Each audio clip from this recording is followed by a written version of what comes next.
How to fix Google Drive permission error.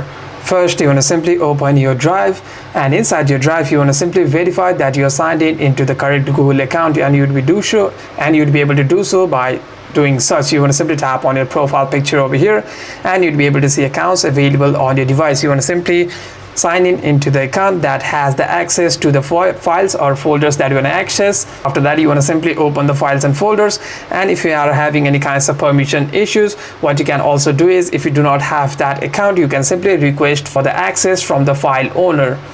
After that, what you can also do is, you'd be able to sign out and back in if any kinds of problem still occurs while opening the application. If you do have a permission as well, you want to simply open the Drive application again after closing, and by doing so you'd be able to open the files again if you were not able to. Hope this video was helpful, and if you have any